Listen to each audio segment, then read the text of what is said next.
យរឿងជីវិតនៅលើលោកនេះពិបាកនឹងបរិយាយក្នុងសង្គមពិបាកនឹងរស់ផ្លូវមួយគឺមានតែងាប់បើសិនជាអ្នកមិនដែលលឺដោយសារតែអ្នកមិនដែលធ្លាប់ព្រោះថាជីវិតអ្នកកើតមួយអ្នកគឺជាក្មេងសៀវអតីតកាលឲ្យអ្នកហូរទឹកភ្នែកដូចទឹកកាសៀវដល់ពេលមុខងាំធ្វើបុតខ្មោចគេនាំគ្នាហូរកជ្រៀវគេមិននឹកស្ដាយមានតែសប្បាយរហូតដល់មកឡើងងាវព្រោះលើវិញ្ញាណបាត់ទៅណាពីពណ៌នេះជាពិស្ដាជឿថាកំហុសអ្នកប្រព្រឹត្តតែគួរបន្តដល់អ្នកណាដូចគេថាលងមកពេលខណៈអ្នកជួបបវ័យពុកពុកសំដៅថាណាវជ័យសាច់ឈាមអ្នកទៅជាតិណៃមិនដែលរស់សាជាថ្មី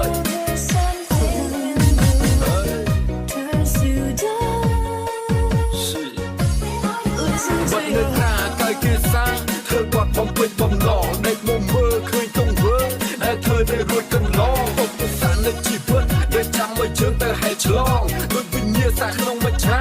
ដែលខ្ញុំមិនចង់ប្រឡងបើអ្នកចង់ទីបំផុតគឺអ្នកដែលត្រូវតែស្រាយរឿងជីវិតនៅលើលោកនេះពិបាកនឹងបរិយាយក្នុងសង្គមពិបាកនឹងរស់ផ្លូវមួយគឺមានតែងាប់បើសិនជាអ្នកមិនដែលលឺដោយសារតែអ្នកមិនដែលធ្លាប់ព្រោះថាជីវិតអ្នកកើតមួយអ្នកគឺជាក្មេងសៀវអតីតកាលឲ្យអ្នកហូរទឹកភ្នែកដូចទឹកកាសៀវដល់ពេលមុខងាំធ្វើបុតខ្មោចគេនាំគ្នាហូរកជ្រៀវគេមិននឹកស្ដាយមានតែសប្បាយរហូតដល់មកឡើងងាវព្រោះលើវិញ្ញាណបាត់ទៅណាពីពណ៌នេះជាពិស្ដាជឿថាកំហុសអ្នកប្រព្រឹត្តតែគួរបន្តដល់អ្នកណាដូចគេថាលងមកពេលខណៈអ្នកជួបបវ័យពុកពុកសំដៅថាណាវជ័យសាច់ឈាមអ្នកទៅជាតិណៃមិនដែលរស់សាជាថ្មី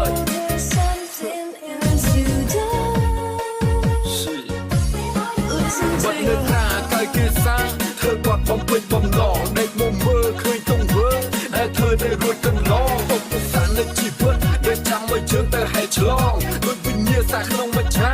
ដែលខ្ញុំមិនចង់ប្រឡងបើអ្នកចង់ទីបំផុតគឺអ្នកដែលត្រូវតែស្រាយរឿងជីវិតនៅលើលោកនេះពិបាកនឹងបរិយាយក្នុងសង្គមពិបាកនឹងរស់ផ្លូវមួយគឺមានតែងាប់បើសិនជាអ្នកមិនដែលលឺដោយសារតែអ្នកមិនដែលធ្លាប់ព្រោះថាជីវិតអ្នកកើតមួយអ្នកគឺជាក្មេងសៀវអតីតកាលឲ្យអ្នក